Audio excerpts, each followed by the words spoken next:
जय हिंद साथियों, मैं अनिल कुमार फिर से अपने यूट्यूब चैनल में आप लोगों का स्वागत करता हूं। दोस्तों, आज के सेशन का मेरा जो टॉपिक है वो आपको हिस्ट्री बोर्ड एग्जाम 2022 में पूछे गए जो प्रश्न है उसका हम लोग एनालिसिस करेंगे, ठीक है ना।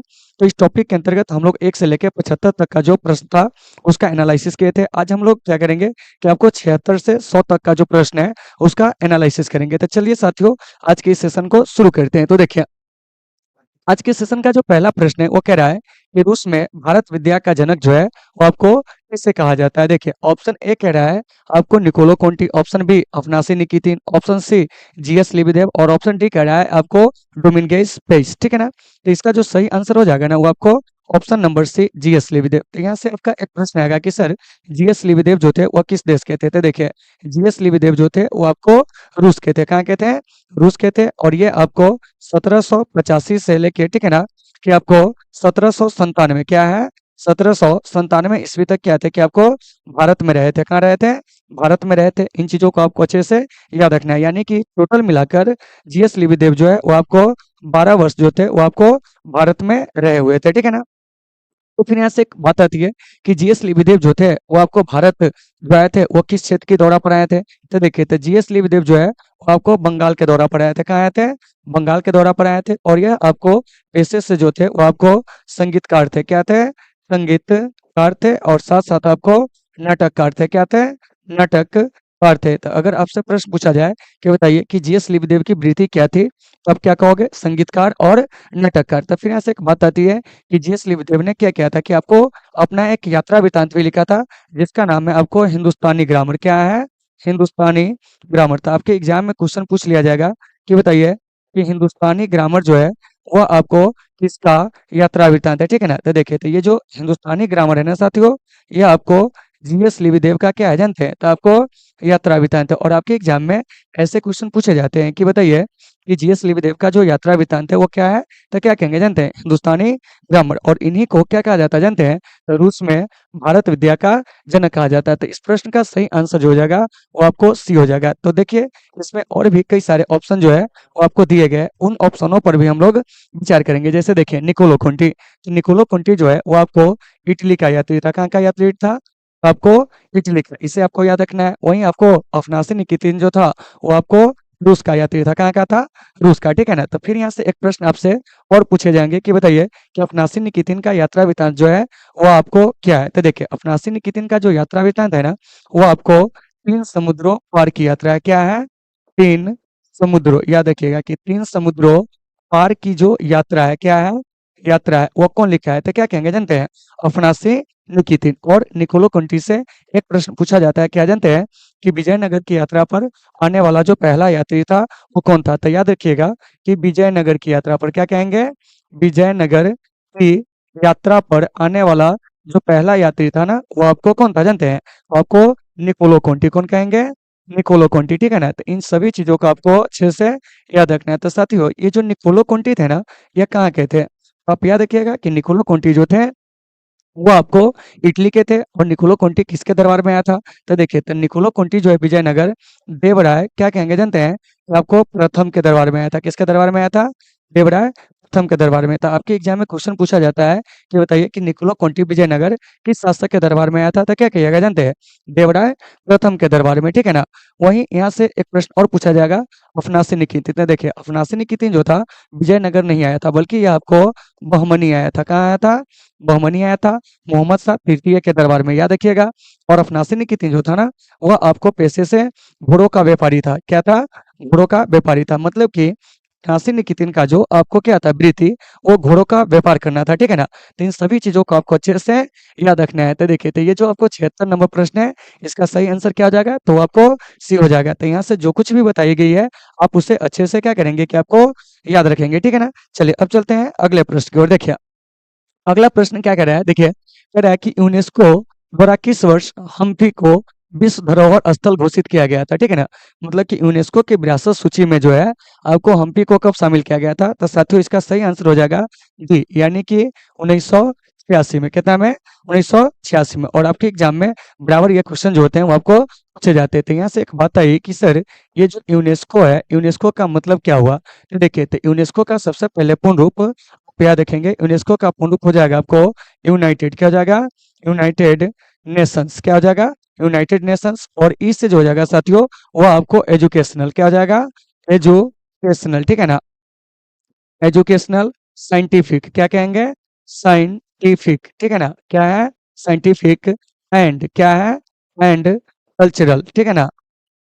देखिए इसको एक साथ ही याद रखिएगा, ठीक है ना, क्योंकि ये ऐसे प्रश्न जो होते हैं आपके पॉलिटी में भी पूछ दिए जाएंगे, ठीक है ना। तो यहाँ से आपको याद रखना है कल्चरल ऑर्गेनाइजेशन, क्या है, ऑर्गेनाइजेशन। तो यही आपको यूनेस्को का क्या है जानते हैं कि आपको पूर्ण रूप है, ठीक है ना। तो इसका हिंदी क्या हो जाएगा, तो देखिए संयुक्त राष्ट्र शैक्षणिक वैज्ञानिक और सांस्कृतिक संगठन। तो यहाँ से एक बात आती है कि आपको यूनेस्को की विरासत स्थल में और भी जो भारतीय धरोहर शामिल है उसमें से कुछ का नाम बताइए। तो जैसे देखिए ताजमहल, याद रखिएगा क्योंकि आपके जो टेक्स्ट बुक है उसमें ताजमहल के बारे में भी बताया गया है। तो देखिए तो ताजमहल को 1983 में क्या हुआ था कि यूनेस्को के विरासत सूची में जो था वो आपको शामिल किया गया था। वहीं आपको 1986 में क्या है कि आपको हम्पी के अवशेष को क्या हुआ था कि आपको यूनेस्को के विरासत सूची में शामिल किया गया था। इसके अलावा आपको 1993 में, ठीक है ना, कि जो कुतुब मीनार है, क्या है, कुतुब मीनार, इस कुतुब मीनार को भी क्या हुआ था जानते हैं कि यूनेस्को के विरासत सूची में जो था वो आपको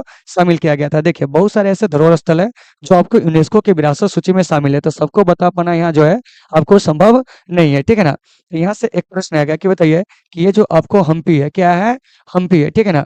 तो हम्पी के रूप में ही आज क्या है कि आपको विजयनगर की जो है वो आपको पहचान है। तो इन सभी चीजों को अच्छे से आपको याद रखना है। और ये जो देख रहे हैं वो विजयनगर साम्राज्य, ठीक है ना। तो यहाँ से कभी कभी प्रश्न पूछ लिया जाएगा कि उसके संस्थापक कौन थे, तो वो आपको जानते हैं हरियर और बुक्का नामक दोनों क्या थे कि आपको भाई थे, जो विधारण्य नामक संत के आशीर्वाद से क्या कहते हैं कि आपको विजयनगर साम्राज्य को स्थापित किए थे। तो साथियों इन सभी चीजों को आपको अच्छे से याद रखना है। तो ये जो देख रहे हैं 77 नंबर प्रश्न, इसका सही आंसर जो हो जाएगा वो क्या हो जाएगा, तो आपको डी हो जाएगा, ठीक है ना। तो फिर यहाँ से एक प्रश्न और आपको उठाना चाहिए कि सर ये जो यूनेस्को है, ठीक है ना, यूनेस्को का गठन कब हुआ था। तो देखिए यूनेस्को का गठन जो होता है 1945 में, कहीं कहीं आपको मिलेंगे 1946 में, क्या मिलेंगे, 1946 में, ठीक है ना। तो आप ऑप्शन के हिसाब से इसे देख लेंगे। फिर यहाँ से बात आएगी कि यूनेस्को का जो मुख्यालय है वो आपको कहाँ है। तो देखिए यूनेस्को का जो मुख्यालय है ना साथियों वो आपको पेरिस में, कहाँ है, पेरिस में। और पेरिस जो है कहाँ जानते हैं, तो आपको फ्रांस में। तो आपसे कभी कभी प्रश्न पूछ लिया जाएगा कि यूनेस्को का मुख्यालय कहाँ है, तो क्या कहेंगे, पेरिस में। इसका गठन कब हुआ था, तो आपको 1945, कहीं कहीं आपको 1946 भी दिया रहेगा, ठीक है ना। इसको अगर हिंदी में कन्वर्ट करेंगे तो ये क्या हो जाएगा, संयुक्त राष्ट्र शैक्षणिक, ठीक है ना, वैज्ञानिक और सांस्कृतिक संगठन, ठीक है ना। तो ये जो आप यूनेस्को को देख रहे हैं यह आपको संयुक्त राष्ट्र संघ का ही क्या है कि आपको अंग है, ठीक है ना। तो इन सभी चीजों को अच्छे से आपको याद रखना है। तो 77 नंबर प्रश्न का सही आंसर क्या हो जाएगा, तो आपको डी हो जाएगा। चलिए अब चलते हैं आगे। अगला प्रश्न क्या कह रहा है, देखिए कह रहा है कि विजयनगर का महानतम शासक जो था वो आपको कौन था, यहाँ से यही पूछा जा रहा है, ठीक है ना।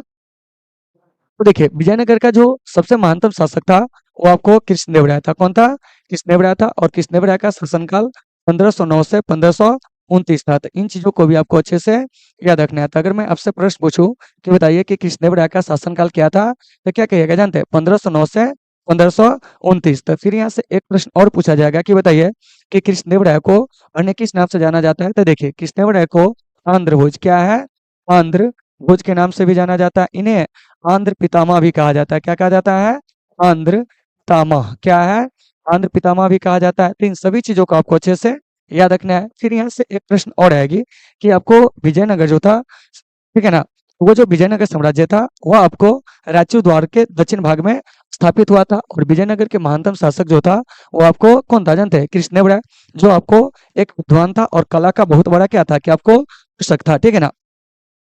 फिर यहाँ से एक बात आती है, उन्होंने आपको दो ग्रंथ भी लिखे थे, ठीक है ना, जिसका नाम आपको याद रखना है। एक है आपको आमुक्त मालयाद, क्या है, आमुक्त मालयाद, क्या है, मालयाद, ठीक है ना। तो ये जो आमुक्त मालयाद है ना वह आपको तेलुगु राजनीति पर लिखा गया ग्रंथ है। किस पर लिखा गया ग्रंथ है, तेलुगु राजनीति पर। तो इन चीजों को याद रखिएगा। इसके अलावा इन्होंने एक संस्कृत नाटक लिखे थे जिसका नाम है आपको जावंती कल्याणम, क्या है, जावंती कल्याणम। तो कभी कभी आपसे एग्जाम में क्वेश्चन पूछ लिया जाएगा कि बताइए कि ये जो आपको मुक्त माल्याद है किसने लिखा था, तो क्या कहिएगा, किसने बताया। तो यह आपको तेलुगु राजनीति पर, क्या है, तेलुगु राजनीति पर आधारित है। किस पर आधारित है, तो क्या कहेंगे, तेलुगु राजनीति पर आधारित। और ये जो देख रहे हैं जामंती कल्याणम साथियों, यह आपको संस्कृत नाटक है। क्या है? संस्कृत नाटक है। और इस दोनों को जो लिखे थे, कौन लिखे थे जानते हैं? तो वह आपको यानी कि कृष्णदेवराय। तो इन सभी चीजों को आपको अच्छे से याद रखना है, ठीक है ना। फिर यहाँ से एक प्रश्न और आएगा क्या, कि ये जो कृष्णदेवराय थे, इन्होंने विवाह जैसे अलोकप्रिय कर को क्या कर दिए थे, कि आपको समाप्त कर दिए थे। और इनके समय में क्या हुआ था कि विजयनगर साम्राज्य में स्थापत्य कला का भी काफी ज्यादा क्या हुआ था, कि आपको विकास हुआ था। फिर यहाँ से एक बात आती है वीर नरसिंह। तो देखिए, तो वीर नरसिंह जो थे ना, वो आपको तुलु वंश के संस्थापक थे। क्या थे? तुलु वंश के संस्थापक थे। क्या थे? संस्थापक थे। और ये जो कृष्णदेवराय है ना, इनका जो संबंध था वो आपको तुलु वंश से ही था। क्या था? तुलु वंश से ही था। तो देखिए, तो ये आखिरकार तुलु है क्या?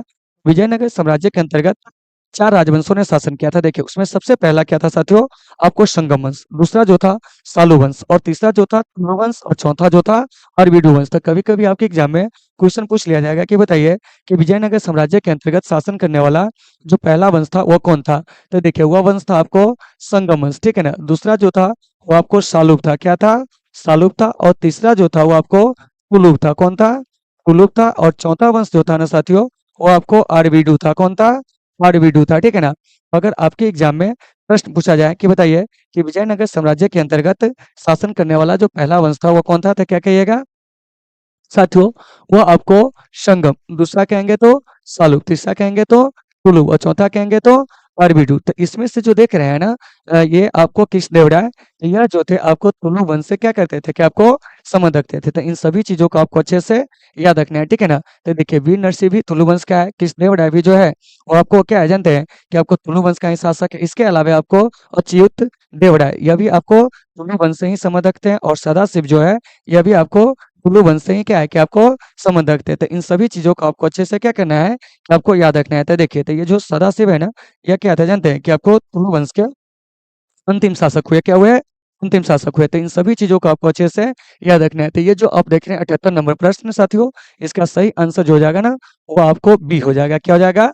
बी हो जाएगा। तो इसमें आपको एनालिसिस करके जो कुछ भी बताया जा रहा है, आप कृपया करके उसे अच्छे से नोट करते चलेंगे, क्योंकि आपके एग्जाम में ऐसे प्रश्न जो होते हैं वो आपको अक्सर जो होते हैं पूछे जाते हैं, ठीक है ना।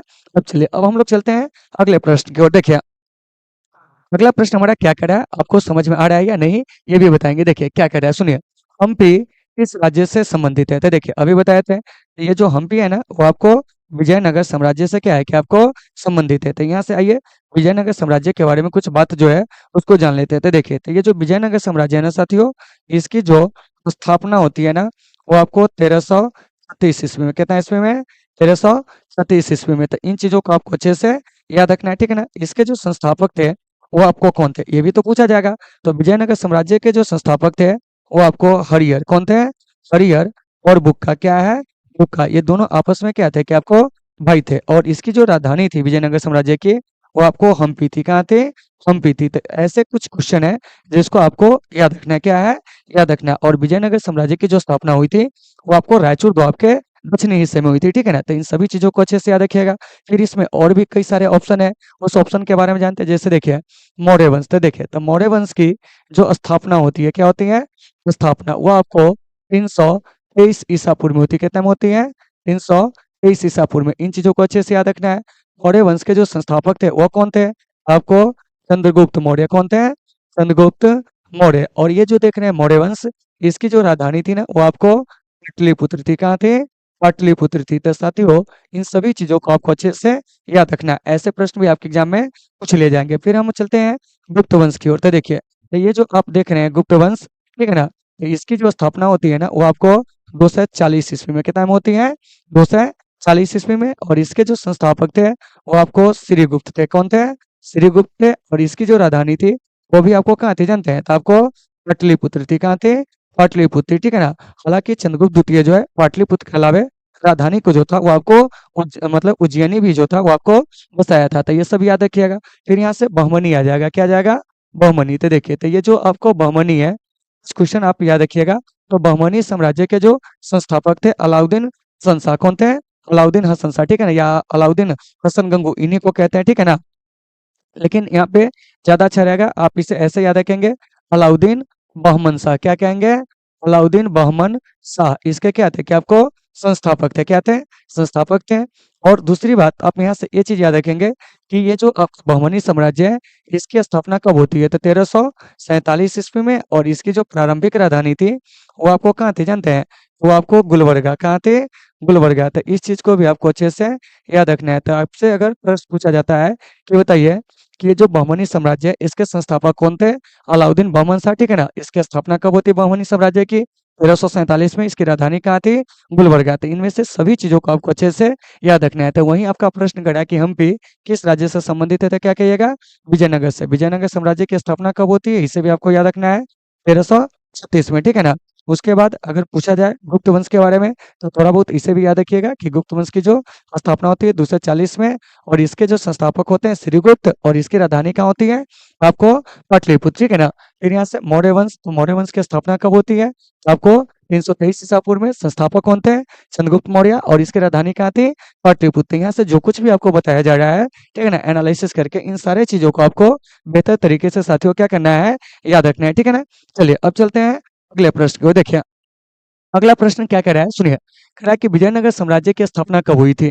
तो इस प्रश्न के बारे में बहुत चर्चा की है। तो देखिए, तो विजयनगर साम्राज्य की जो स्थापना हुई थी ना वो आपको 1336 ईस्वी में, ठीक है ना। तो इसका ऑप्शन नंबर जो है क्या जानते हैं, सी सही हो जाएगा। 1347 में क्या हुआ था, तो याद रखिएगा 1347 में जो होती है वो आपको बहमनी साम्राज्य की स्थापना होती है। तो इन सभी चीजों को आपको अच्छे से याद रखना है। चलिए अब चलते हैं अगले प्रश्न की ओर। देखिए अगला प्रश्न हमारा क्या कह रहा है, इस पर हम लोग चर्चा करेंगे। देखिए सुनिए, कह रहा है कि दक्कन दंगा आयोग कब गठित हुआ था। तो साथियों दक्कन दंगा आयोग जो है ना वो आपको 1876 में क्या हुआ था, कि आपको गठित हुआ था, क्या हुआ था, गठित हुआ था। जबकि इसने अपनी जो रिपोर्ट दी थी ना वह आपको 1878 में थी। अपनी रिपोर्ट कहाँ प्रकाशित की थी जानते हैं, आपको ब्रिटिश संसद में, क्या है, ब्रिटिश संसद में। तो इसे भी आपको अच्छे से याद रखना है, ठीक है ना, कि दक्कन दंगा आयोग ने ब्रिटिश संसद में अपनी रिपोर्ट कब पेश की थी, तो क्या कहेंगे जानते हैं, 1878 में। तो जो यहाँ से पॉलिटिकल साइंस के स्टूडेंट है थोड़ा सा याद रखिएगा, ठीक है ना। ब्रिटिश संसद को हम लोग कहते हैं पार्लियामेंट, क्या कहते हैं, पार्लियामेंट। याद आएगा कि ब्रिटिश संसद को क्या कहा जाता है, बताइए तो, पार्लियामेंट। और इस पार्लियामेंट के दो सदन है, ठीक है ना। एक का नाम है आपको हाउस ऑफ कॉमन्स, क्या है, हाउस ऑफ, ठीक है ना, कॉमन्स, क्या है, कॉमन्स। और एक का नाम जो है आपको हाउस ऑफ लॉर्ड्स, क्या है, हाउस ऑफ, क्या कहेंगे जानते हैं, तो आपको लॉर्ड्स, क्या है, लॉर्ड्स। तो अगर आपसे एग्जाम में क्वेश्चन पूछा जाए कि बताइए कि हाउस ऑफ कॉमन्स और हाउस ऑफ लॉर्ड्स क्या है, तो क्या कहेगा जानते हैं, कि ब्रिटिश संसद के जो है वो आपको दो क्या है जानते हैं, कि आपको सदन है। और इसी ब्रिटिश संसद में क्या हुआ था जानते हैं, कि दक्कन दंगा आयोग की रिपोर्ट जो होती है 1878 में पेश की जाती है, ठीक है ना। और ब्रिटिश संसद को हम लोग क्या बोलते हैं, आपको पार्लियामेंट, ठीक है ना। और एक चीज याद रखिएगा कि ब्रिटेन में वही व्यक्ति प्रधानमंत्री बन सकते हैं जो आपको हाउस ऑफ कॉमन्स के सदस्य होंगे। तो हाउस ऑफ कॉमन्स का सदस्य बनने वाले जो पहले भारतीय व्यक्ति थे वो आपको दादा भाई नौरोजी थे, ठीक है ना। तो ये सब आपको पॉलिटिकल में थोड़ा बहुत क्या करेंगे, आपको कम देंगे। तो आप इसे अच्छे से याद रखेंगे। तो देखिए, तो ये जो 81 नंबर प्रश्न है ना साथियों, इसका जो सही आंसर हो जाएगा वो आपको क्या हो जाएगा जानते हैं, तो वह आपको यानी कि ए हो जाएगा, क्या हो जाएगा, तो आपको ए हो जाएगा, ठीक है ना। देखिए हमें लगता है कि कुछ प्रश्न को हम छोड़े हैं, थोड़ा सा देख लेते हैं कि ऐसा नहीं है कि कोई प्रश्न छूटा है, ठीक है ना। देखिए नहीं छूटा हुआ है, ठीक है ना, सारा प्रश्न जो है आपको क्लियर है, ठीक है ना। चलिए अब चलते हैं अगले प्रश्न को। देखिए क्या कह रहा है, सुनिए।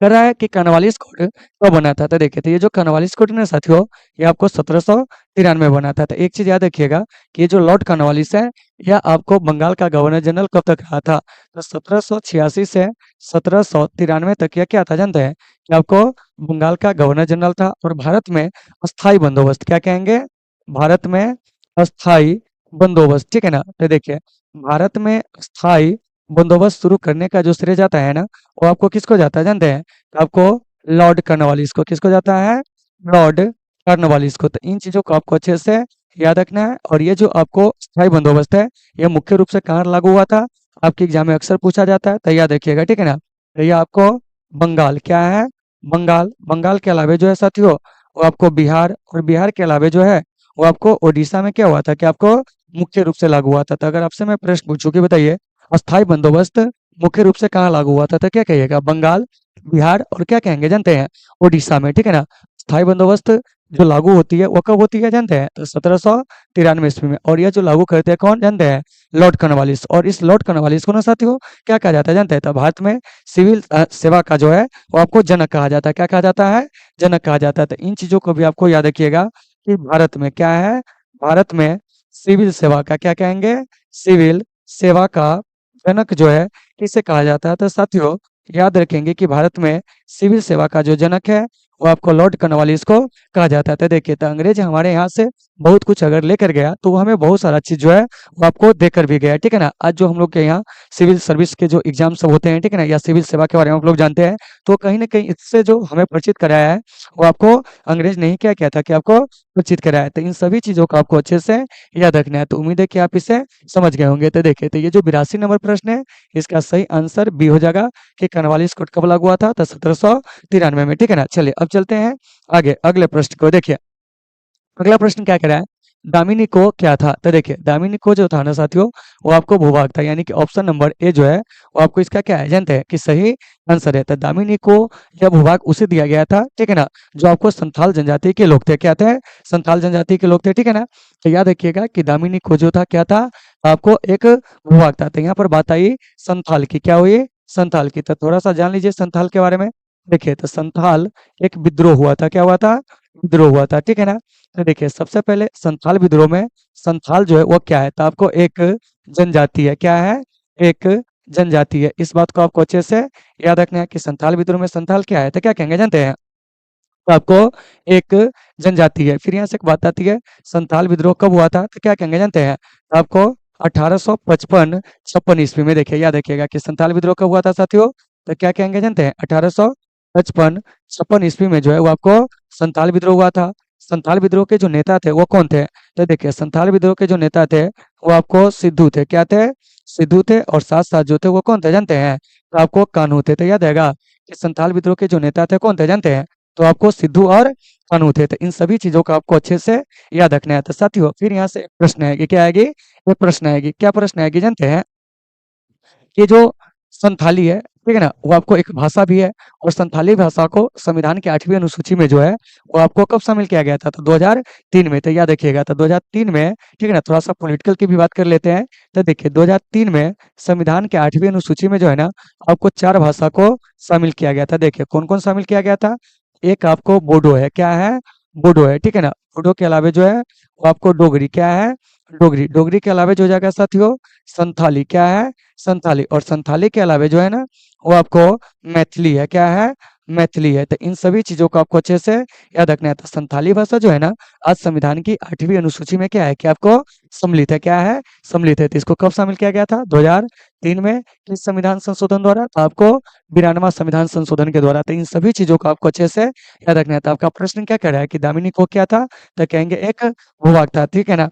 तो देखिए, तो यहाँ पर हम आपको इतने एनालिसिस करके क्यों बता रहे हैं? क्योंकि हिस्ट्री पॉलिटिकल में जो है ना काफी चीजें आपको समानता है और काफी एक दूसरे से जुड़ा हुआ भी है, ठीक है ना। इसीलिए इसको यहाँ पे बता देते हैं। तो यहाँ से एक प्रश्न और पूछा जाएगा कि संथाल विद्रोह के नेता कौन थे? अब क्या कहिएगा कि सिद्धू और कान्हू इसके क्या थे? नेता थे। विद्रोह कब हुआ था? 1855-56 में। तो उम्मीद है कि आपको समझ में आ गए होंगे, ठीक है ना। तो इस प्रश्न का सही आंसर क्या हो जाएगा? तो वो आपको ये हो जाएगा। चलिए अब चलते हैं अगले प्रश्न को। देखिए अगला प्रश्न क्या कह रहा है कि महलवाड़ी भू राजस्व व्यवस्था किसके द्वारा लागू की गई थी? ठीक है ना।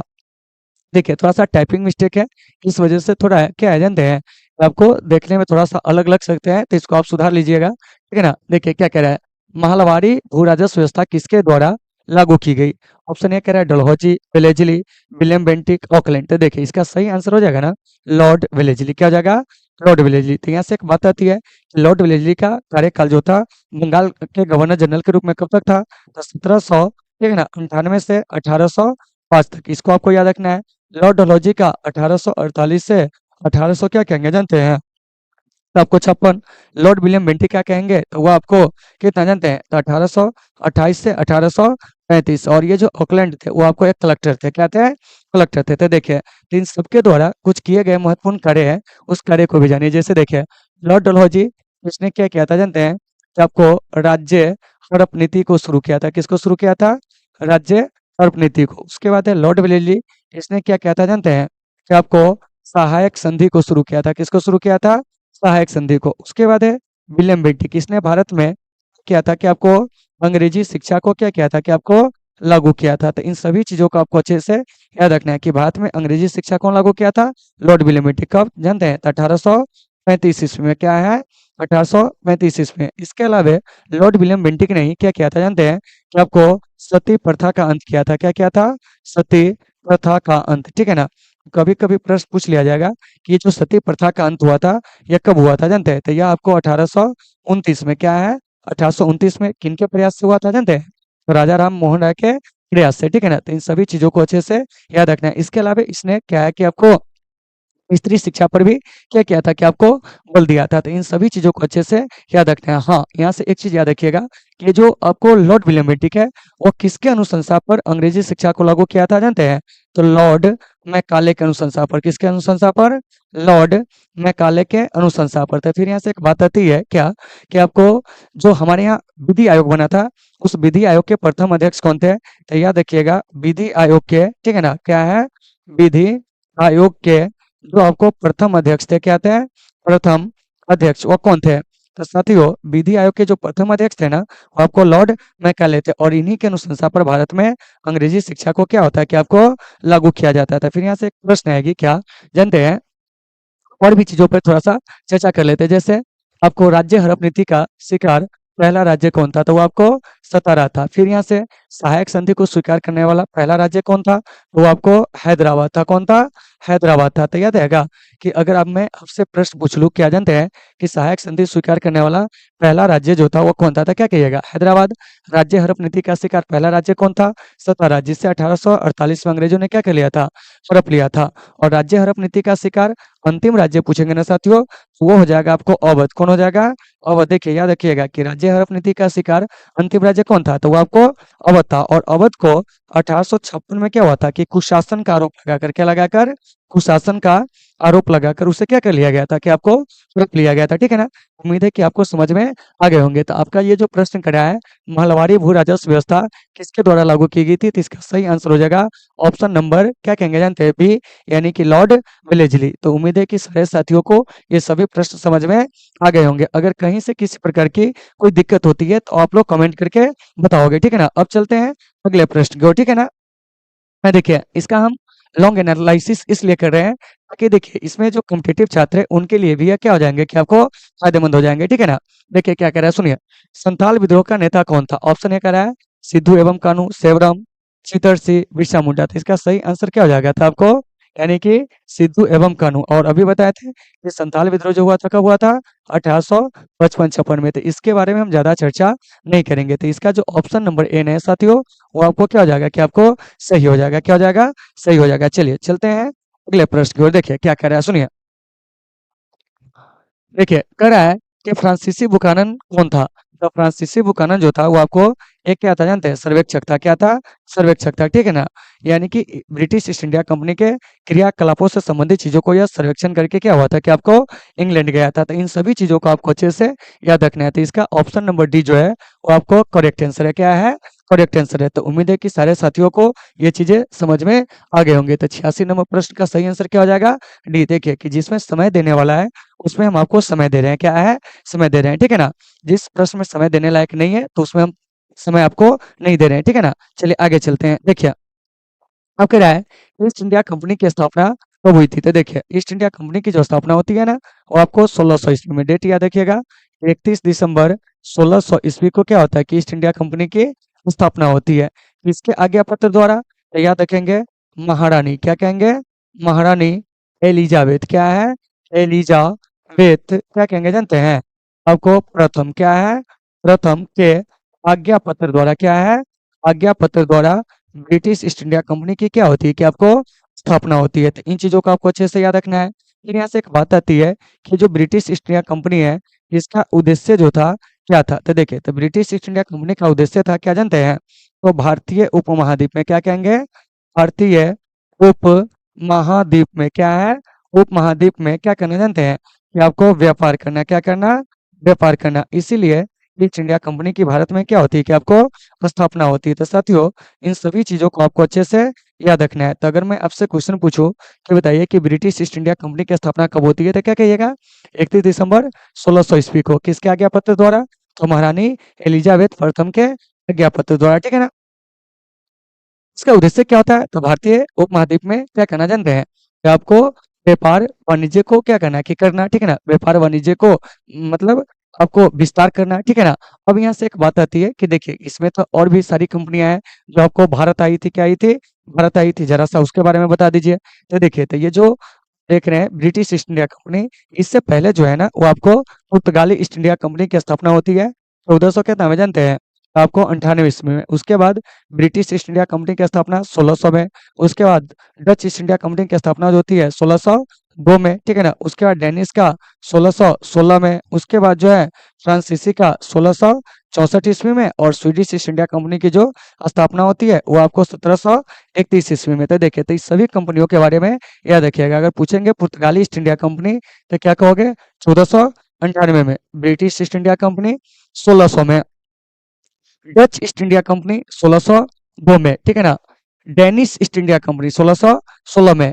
फ्रांसीसी ईस्ट इंडिया कंपनी 1664 में। स्वीडिश ईस्ट इंडिया कंपनी 1731 में। तो इसमें से जितनी कंपनियां हैं सबका उद्देश्य था भारत में क्या करना जानते हैं कि आपको प्रारंभ में व्यापार करना। लेकिन इसमें से सबसे ज्यादा जो सफल रहा वो आपको अंग्रेज रहा। और अंग्रेज जो है एक व्यापारिक कंपनी से हमारे यहाँ क्या होता है कि एक शासन करने वाली कंपनी में वो क्या हो गई कि आपको बाद के दिनों में परिवर्तित हो गई। तो इन सभी चीजों को आपको अच्छे से याद रखना है। और यह ईस्ट इंडिया कंपनी जो होती है वो आपको लगभग 100 वर्षों तक भारत पर क्या करती है जानते हैं कि आपको शासन करती है। क्या करती है?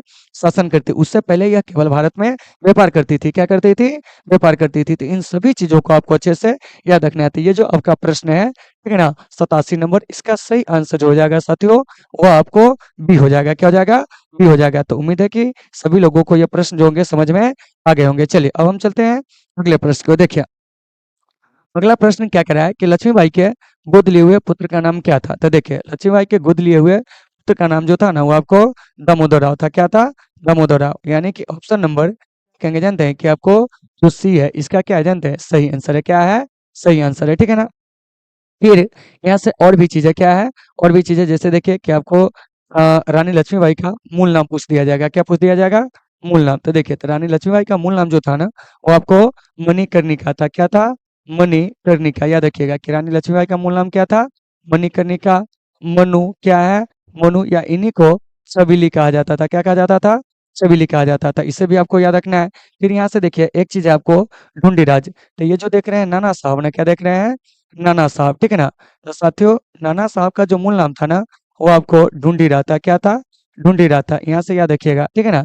उसके बाद तात्या टोपे का मूल नाम पूछा जाएगा। क्या पूछा जाएगा? तात्या टोपे का मूल नाम। तो तात्या टोपे का जो मूल नाम था ना वो आपको क्या था जानते हैं?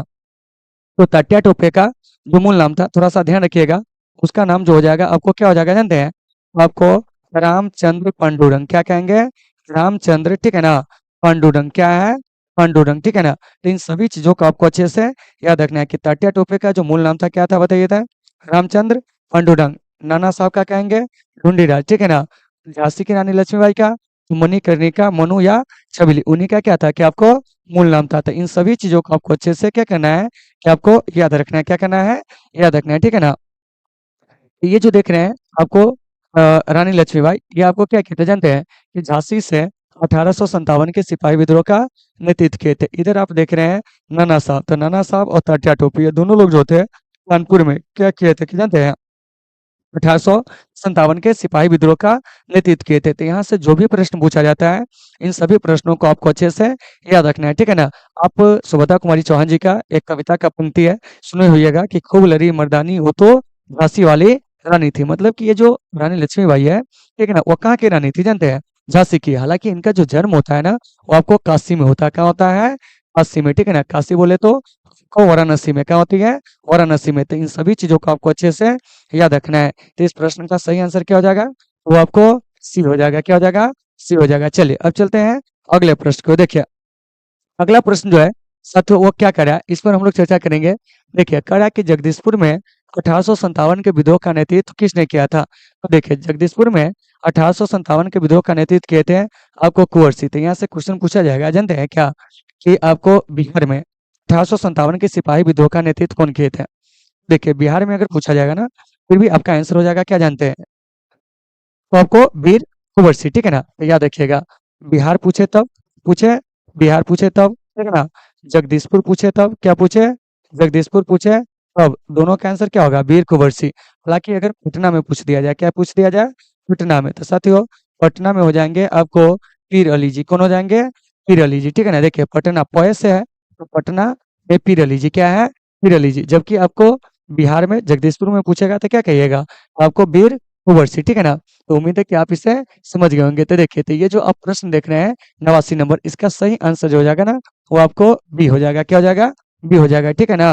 80 वर्ष की उम्र में, ठीक है ना, जगह जोश पुराना था। यानी कहने का मतलब हुआ कि आपको वीर कुंवर सिंह के बारे में ये सारे चीज कहे गए हैं, ठीक है ना। और आपको पता होगा कि वीर कुंवर सिंह जो है, आपको 1857 के सिपाही विद्रोह में भाग लेने के दौरान इनके हाथ में जब गोली लगी थी, तो इन्होंने अपना एक हाथ जो है आपको माता गंगा को क्या कर दिए थे, कि आपको समर्पित कर दिए थे, ठीक है ना। ऐसा हम लोग बचपन से पढ़ते आ रहे हैं, ठीक है ना। चलिए, तो ये जो देख रहे हैं 89 नंबर प्रश्न, इसका सही आंसर क्या हो जाएगा, बी हो जाएगा। चलिए आगे चलते हैं, देखिए क्या कह रहा है, सुनिए। कह रहा है कि 1857 के विद्रोह के समय, ठीक है ना, ब्रिटेन का प्रधानमंत्री कौन था? तो ब्रिटेन का जो प्रधानमंत्री था ना, वो आपको लॉर्ड पामस्टर्न था। कौन था? लॉर्ड, ठीक है ना, पामस्टर्न। क्या है? लॉर्ड पामस्टर्न। यानी कि ऑप्शन नंबर सी जो है साथियों, इसका क्या है जानते हैं, कि आपको सही आंसर है। और अगर इसमें वायसराय पूछा जाएगा, क्या पूछा जाएगा, वायसराय, ठीक है ना। तो वायसराय का अगर नाम पूछा जाएगा ना, तो वो आपको क्या हो जाएगा जानते हैं, तो वायसराय में लॉर्ड कैनिंग। कौन हो जाएंगे? Lord Canning. इसे भी आपको याद रखना है कि वायसराय में पूछेंगे तो कौन हो जाएंगे, बताइए तो। आपको लॉर्ड कैनिंग, ठीक है ना। तो इन सभी चीजों को अच्छे से याद रखिएगा। और लॉर्ड कैनिंग, ठीक है ना, 1856 से क्या है, 56 से 1862 तक, कितना तक, 1862 तक जो थे वो आपको क्या थे जानते हैं, तो याद रखेंगे। 1862 तक भारत के जो थे वो आपको क्या थे, कि आपको वायसराय थे, क्या थे, वायसराय थे। और इसी के समय में जो होता है, वो आपको विधवा पुनर्विवाह अधिनियम, क्या है, विधवा पुनर्विवाह, क्या कहेंगे, पुनर्विवाह, ठीक है ना, विधवा पुनर्, ठीक है ना, विवाह अधिनियम, क्या है, विवाह अधिनियम क्या हुआ था जानते हैं, आपको लागू हुआ था। तो याद रखिएगा कि विधवा पुनर्विवाह अधिनियम जो है, वो आपको कब लागू हुआ था, तो क्या कहेंगे जानते हैं, 1856 में, ठीक है ना। किसके समय में जानते हैं, तो आपको यानी कि लॉर्ड कैनिंग के समय में, ठीक है ना। तो इन सभी चीजों को आपको अच्छे से याद रखना है, ठीक है ना। तो ये जो आप देख रहे हैं मतलब आपको 90 नंबर प्रश्न, इसका सही आंसर क्या हो जाएगा जानते हैं, तो आपको यानी कि ए हो जाएगा, क्या, सॉरी, ए कहते हैं, सी हो जाएगा। तो उम्मीद है कि आपको ये सारे चीज जो है वो आपको समझ में आ गए होंगे, ठीक है ना। तो यहाँ से ब्रिटेन के प्रधानमंत्री का नाम याद रखिएगा, जिनका नाम आपको लॉर्ड पामस्टर्न है, ठीक है ना। और इसके बाद एक चीज और याद रखिएगा, भारत के आपको गवर्नर जनरल या वायसराय, जिनका नाम क्या था जानते हैं, तो वो आपको यानी कि लॉर्ड कैनिंग। तो इन सभी चीजों को अच्छे से याद रखना। लॉर्ड कैनिंग के शासनकाल को भी आप याद रख सकते हैं। चलिए अब चलते हैं अगले प्रश्न को। देखिए अगला प्रश्न क्या कह रहा है, समझिए। कह रहा है कि रामानंद के शिष्य कौन थे? तो देखिए रैदास, ठीक है ना, कवि, धन्ना एवं पीपा, ये सभी क्या है, सभी। तो ऑप्शन नंबर डी क्या है, कि आपको सही है, क्या है, सही है। तो एक चीज याद रखिएगा कि ये जो रामानंद साहब है ना, ठीक है ना, इन्होंने ही आपको दक्षिण भारत से, कहाँ से, दक्षिण भारत से, क्या जानते हैं, कि आपको उत्तर भारत में, क्या है, उत्तर भारत में क्या कहते हैं, कि आपको भक्ति आंदोलन को लाए थे। और इनके शिष्यों की संख्या जो है, वो आपको 12 बताई गई। कितनी बताई गई है? 12 बताई गई, ठीक है ना। कितनी बताई गई है? 12। तो इन सभी चीजों को आपको अच्छे से क्या करना है, याद रखना है। तो इनके 12 शिष्यों में ही आपको हरिदास, जो कि आपको क्या थे जानते हैं, कि आपको हरिजन जाति से संबंध रखते थे। जबकि कबीर जो है, वो आपको जुलाहा जाति से संबंध रखते थे। धन्ना जो था, वो आपको जाट क्या था जानते हैं, कि आपको किसान था, क्या था, किसान था। वहीं आपको पीपा जो था, वो आपको राजपूत था। तो देखिए, तो इसके जाति के बारे में भी आपको पूछा जाएगा, क्या हो जाएगा, पूछा जाएगा। तो देखिए, तो पीपा क्या थे, आपको राजपूत जाति से संबंध रखते थे। धन्ना जो थे, वो आपको जाट किसान थे, क्या थे, जाट किसान थे। इन्होंने सभी जाति के लोगों को अपना क्या किया, कि आपको शिष्य बनाए। कबीर के बारे में कहेंगे तो ये आपको जुलाहा थे, ठीक है ना। रैदास जो थे, वो आपको हरिजन थे, क्या थे, हरिजन थे, ठीक है ना। तो देखिए यहाँ पर इन शब्दों का प्रयोग केवल पढ़ाई के व्यू से किया है, ठीक है ना। आप लोग अन्यथा इसे नहीं लेंगे। देखिए, तो 91 नंबर प्रश्न का जो सही आंसर हो जाएगा ना, वो आपको डी हो जाएगा। क्या हो जाएगा? डी हो जाएगा। चलिए अब चलते हैं अगले प्रश्न की ओर। देखिए अगला प्रश्न क्या कह रहा है, ये तलवंडी किसका जन्म स्थान है? तो देखिए, तो तलवंडी जो है ना, गुरु नानक का जन्म स्थान है। क्या है? गुरु नानक का, ठीक है ना। तो याद रखिएगा कि तलवंडी किनका है, आपको क्या कहेंगे जानते हैं, गुरु नानक का जन्म स्थान। उसी में चैतन्य का पूछेगा, तो चैतन्य का जन्म स्थान क्या हो जाएगा जानते हैं, तो आपको नदिया, क्या हो जाएगा, नादिया, जो कि यह नादिया जो है कहाँ पड़ता है जानते हैं? तो आपको बंगाल में, क्या है? बंगाल में। तो इससे आपको याद रखना है, ठीक है ना? और फिर रामानंद साहब के जन्म के बारे में अगर पूछा जाए तो इनका जन्म 1200 कितना में जानते हैं? 99 ईस्वी में। क्या है? 99 ईस्वी में जो है वो आपको हुआ था, कहाँ जानते हैं? तो आपको प्रयागराज में। कहाँ हुआ था? प्रयागराज में, ठीक है ना? तो इन चीजों को आपको अच्छे से याद रखना है। फिर आपको कबीर, तो कबीर का जन्म जो हुआ था ना वो आपको बनारस में हुआ था। कहाँ हुआ था? बनारस में। तो इन सभी चीजों को आपको अच्छे से याद रखिएगा। और ये जो कबीर है ना, निर्गुण विचारधारा के एक क्या थे कि आपको प्रमुख संत थे, ठीक है ना? और गुरु नानक को साथियों सिख धर्म का संस्थापक भी कहा जाता है। क्या कहा जाता है? सिख धर्म का संस्थापक। तो अगर मैं आपसे क्वेश्चन पूछूं कि सिख धर्म का संस्थापक कौन थे तो क्या कहेंगे? आपको गुरु नानक जी, ठीक है ना? तो इन सभी चीजों को अच्छे से याद रखना है। और ये जो चैतन्य महाप्रभु के बारे में देख रहे हैं, इन्होंने भक्ति में सबसे पहले क्या किए थे कि आपको झाल कीर्तन का क्या किए थे कि आपको प्रयोग किए थे। तो इसे भी आपको अच्छे से याद रखना है। उसके बाद है रामानंद साहब। ये देखिए भक्ति के प्रचार प्रसार के लिए हिंदी भाषा का सबसे पहले क्या किए थे कि आपको प्रयोग किए थे। तो सबकी कुछ न कुछ विशेषताएं हैं जिसे आपको याद रखना है। और कबीर जो थे वो आपको निर्गुण विचारधारा के क्या कहेंगे? निर्गुण विचारधारा के क्या थे जानते हैं? आपको प्रमुख संत थे। तो इन सभी चीजों को आपको अच्छे से याद रखना है, ठीक है ना? तो अगर मैं आपसे क्वेश्चन पूछूं कि बताइए तलवंडी किनका जन्म स्थान है तो क्या कहिएगा? गुरु नानक, यानी कि ऑप्शन नंबर बी जो है ये 92 नंबर प्रश्न का क्या है कि आपको सही आंसर है। क्या है? सही आंसर है। तो उम्मीद है कि आपको ये चीजें समझ में आ गए होंगे, ठीक है ना? चलिए अब चलते हैं अगले प्रश्न की ओर। देखिए क्या कह रहा है कि ख्वाजा मुइनुद्दीन चिश्ती की दरगाह कहाँ है? तो देखिए ख्वाजा मुइनुद्दीन चिश्ती की जो दरगाह है ना साथियों, वो आपको अजमेर में। कहाँ है? अजमेर में, यानी कि ऑप्शन नंबर डी जो है सही है। तो देखिए तो इसमें और भी ऑप्शन दिया हुआ है जैसे दिल्ली में। तो देखिए तो दिल्ली में कहेंगे निजामुद्दीन औलिया। क्या कहेंगे? निजामुद्दीन, क्या कहेंगे? निजामुद्दीन औलिया की जो दरगाह है वो आपको कहाँ है तो क्या कहेंगे जानते हैं? तो आपको दिल्ली में। इसके अलावा कुतुबुद्दीन बख्तियार का की क्या कहेंगे? कुतुबुद्दीन, क्या है? कुतुबुद्दीन, ठीक है ना? याद रखिएगा कुतुबुद्दीन, ठीक है ना? बख्तियार, क्या है? बख्तियार काकी, क्या है? काकी की दरगाह कहाँ है तो क्या कहेंगे जानते हैं? आपको दिल्ली में। उसके बाद है आपको क्या जानते हैं? एक चीज याद रखिएगा, आपको फतेहपुर सीकरी में। क्या है? फतेहपुर, क्या कहेंगे जानते हैं? फतेहपुर सीकरी में किनका जन्म मतलब कि क्या कहते हैं दरगाह है? तो फतेहपुर सीकरी में जो है ना साथियों, याद रखेंगे वो आपको किनका जानते हैं? तो आपको ये क्या कहते हैं शेख सलीम चिश्ती की। क्या कहेंगे? शेख सलीम चिश्ती की। तो इन सभी चीजों को आपको अच्छे से याद रखना है। तो अगर मैं आपसे प्रश्न पूछूं कि बताइए कि शेख सलीम चिश्ती की दरगाह जो है वो आपको कहाँ है तो क्या कहेंगे जानते हैं? आपको फतेहपुर सीकरी, यानी कि आगरा के पास ही, ठीक है ना? तो इस सब में सूफी संत के बारे में जो बताया गया है याद रखेंगे। देखिए क्या निजामुद्दीन औलिया, कुतुबुद्दीन बख्तियार का, कि इनका दरगाह कहाँ है? आपको दिल्ली में, ठीक है ना? फतेहपुर सीकरी में किनका है? शेख सलीम चिश्ती का। ख्वाजा मुइनुद्दीन चिश्ती का कहाँ है तो क्या कहिएगा? अजमेर, यानी कि ऑप्शन नंबर डी इसका क्या है कि आपको सही आंसर है। और आप लोगों को समझ में आ रही है या नहीं आ रही है आप लोग बताएंगे। देखिए साथियों क्या है कि थोड़ा सा आवाज में प्रॉब्लम हो सकती है, ठीक है ना?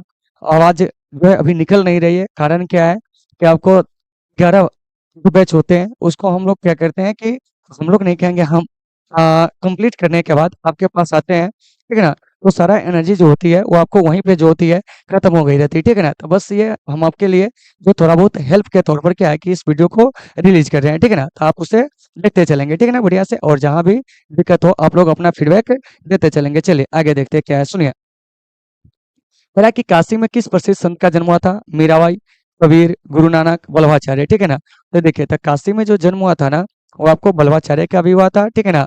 तो यहाँ पे दे दीजिए वल्लभाचार्य, ज्यादा बेस्ट विकल्प रहेगा ना वो आपको वल्लभाचार्य क्या हो जाएगा? वल्लभाचार्य, ठीक है ना?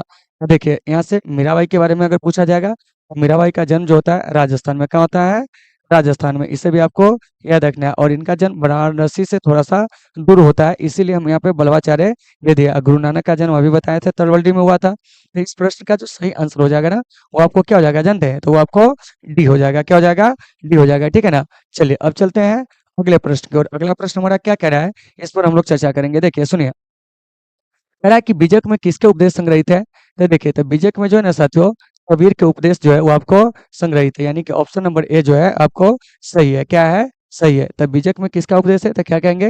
कबीर के। और कबीर किस विचारधारा के संत थे? तो याद रखिएगा ये आपको निर्गुण विचारधारा के क्या थे कि आपको एक प्रमुख जो थे आपको संत थे, ठीक है ना? गुरु नानक का उपदेश जो है किसमें संग्रहित है? तो गुरु ग्रंथ साहिब में। किसमें है? गुरु ग्रंथ साहिब में। किसमें है? गुरु ग्रंथ साहिब में। तो इन चीजों को भी आपको अच्छे से याद रखना है, ठीक है ना। चलिए, चैतन्य महाप्रभु ये बंगाल के संत थे। रामानंद, इनके बारे में जानते होइएगा कि इन्होंने दक्षिण भारत से उत्तर भारत में भक्ति आंदोलन को क्या किए थे, आपको लाए थे। और इनके शिष्यों की जो संख्या है वो आपको कितनी है, तो इनके शिष्यों की संख्या जो बताई गई है वो आपको 12 क्या है, 12। इन्होंने सभी धर्म के लोगों को, ठीक है ना, सभी जाति के लोगों को अपना शिष्य क्या कहते, कि आपको बनाए थे। तो ये जो प्रश्न है, ठीक है ना, 95 नंबर, इसका सही आंसर क्या हो जाएगा, तो वो आपको ये हो जाएगा, ठीक है ना। और आप लोगों को समझ में आ रही है या नहीं आ रही है, आप लोग कमेंट करके बताओगे। जब तक नहीं बताओगे हम आपकी समस्या का कैसे समाधान करेंगे, ठीक है ना। और इसमें जो कुछ भी सुधार होने लायक हो आप अपना फीडबैक देंगे, ठीक है ना। चलिए चलते हैं आगे, देखिए क्या कह रहा है, सुनिए। ह्वेनसांग किस देश का यात्री था, तो देखिए ह्वेनसांग जो था ना वो आपको चीन का था। कहाँ का था, चीन का था। तो याद रखिएगा, ये जो आप देख रहे हैं ह्वेनसांग क्या है, ह्वेनसांग कहाँ का था, चीन का था। इटली के बारे में पूछेंगे तो एक प्रसिद्ध यात्री था निकोलो कोंटी, क्या है, निकोलो कोंटी, इसके बारे में आप याद रख सकते हो, ठीक है ना। यूनान का पूछेंगे तो आपको मेगास्थनीज क्या है, मेगास्थनीज, ठीक है ना, क्या है, मेगास्थनीज। मोरक्को का पूछेंगे तो आपको इब्न बतूता क्या है, इब्न बतूता। देखिए जो आपको प्रसिद्ध यात्री है उसके बारे में हम पूछे हैं, ठीक है ना। तो अगर आपके बोर्ड एग्जाम में प्रश्न आती है क्या जानते हैं, तो बताइए मेगास्थनीज किस देश का यात्री था, तो क्या कहिएगा, यूनान का। निकोलो कोंटी के बारे में पूछेंगे, इटली का। ह्वेनसांग कहेंगे तो आपको चीन का, ठीक है ना। और इब्न बतूता कहेंगे तो आपको मोरक्को का। कहाँ का, मोरक्को का। तो इस प्रश्न का जो सही आंसर हो जाएगा ना वो आपको सी हो जाएगा। क्या हो जाएगा, सी हो जाएगा। तो इन सभी चीजों को अच्छे से याद रखिएगा। मेगास्थनीज जो है आपको 305 बीसी में आया था, क्या नाम है, 305 बीसी में। और दूसरा 98 बीसी तक यह भारत रहा था। वहीं निकोलो कांटी जो है आपको 1420 में आया था और 1422 ईस्वी तक जो था वहां पर रहा था, ठीक है ना।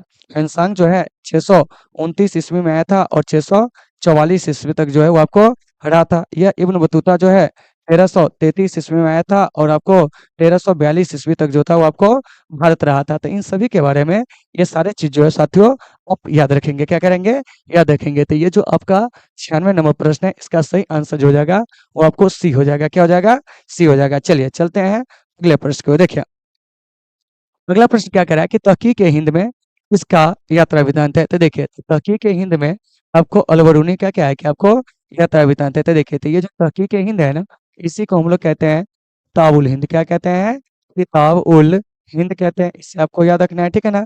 और इसमें जो है आपको 80 अध्याय है, क्या है, 80 अध्याय, ठीक है ना। तो इन सभी चीजों को आपको अच्छे से याद रखना है कि किताब उल हिंद में जो है कितना अध्याय है, तो क्या कहिएगा, 80 अध्याय। क्या कहेंगे, 80 अध्याय, ठीक है ना। और इसकी जो भाषा है वो क्या है, तो क्या कहेंगे जानते हैं, तो आपको अरबी, क्या है, अरबी। तो इन सभी चीजों को आपको अच्छे से याद रखना है। फिर इसी में पूछ दिया जाएगा इब्न बतूता का यात्रा वृत्तांत, तो इनके यात्रा वृत्तांत का नाम है, ठीक है ना, किताब क्या है, किताब उर रहला, क्या है, रहला। तो पूछेंगे रहला किसका यात्रा वृत्तांत है, तो क्या कहिएगा, इब्न बतूता का। ये भी आपको अरबी भाषा में लिखा गया है। फिर एक अब्दुल रज्जाक का यात्रा वृत्तांत हुआ है आपको मतल सादेन, क्या है, मतल सादेन। तो क्वेश्चन पूछा जाता है कि बताइए मतल सादेन किसका यात्रा वृत्तांत है, तो क्या कहिएगा जानते हैं, तो आपको अब्दुल रज्जाक का, ठीक है ना। किताब उर रहला कहेंगे तो इब्न बतूता का, ठीक है ना, जो अरबी भाषा में लिखा गया।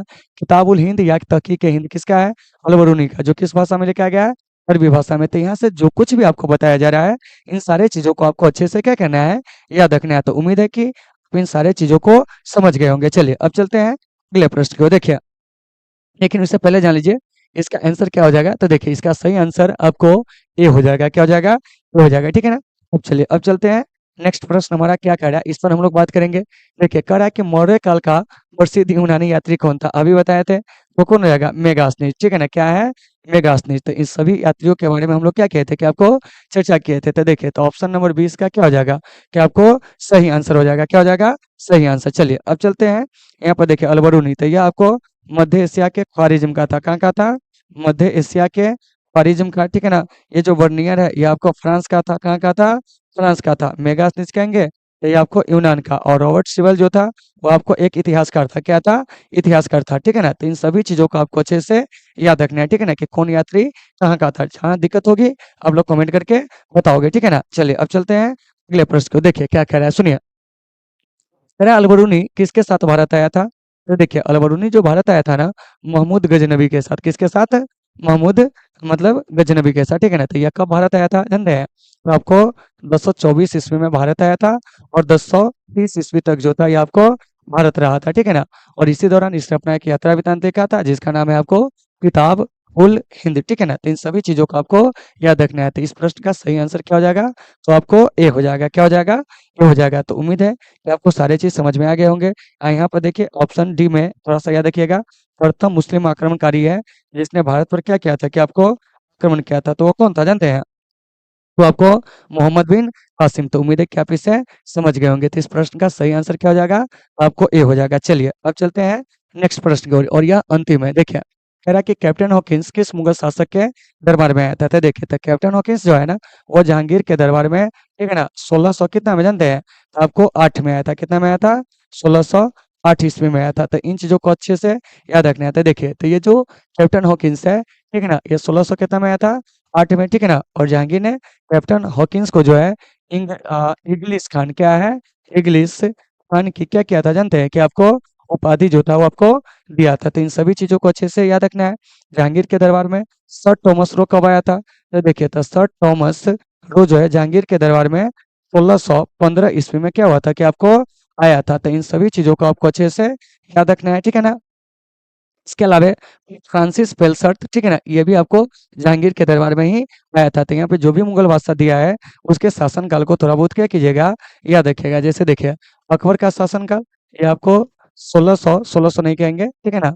देखिए यहाँ इंग्लिश खान मिट गया। देखिए यहाँ तो ये जो अकबर का शासनकाल है 1556 से कितना जानते हैं? आपको 1605 ईस्वी है। तो इसे आप याद रखेंगे, ठीक है ना। उसके बाद है आपको जहांगीर। तो जहांगीर का 1605 से 1600 कितना जानते हैं? 27, ठीक है ना। औरंगजेब का 1658 से 1700 कितना जानते हैं? 7। और शाहजहां का 1627 से 1658। तो इन सभी का शासनकाल आपको याद रखना है, ठीक है ना। तो ये जो आपका प्रश्न है 100 नंबर, कैप्टन हॉकिंस किस मुगल शासक के दरबार में आया था? आप क्या कहिएगा जानते हैं? जहांगीर के दरबार में, यानी कि ऑप्शन नंबर बी इसका सही है। तो साथियों आज हम लोग 2022 के सारे प्रश्नों का एनालिसिस कर लिए। कल से हम लोग क्या करेंगे जानते हैं? कि आपको 2021 के प्रश्न जो होंगे उसका एनालिसिस करेंगे। अगर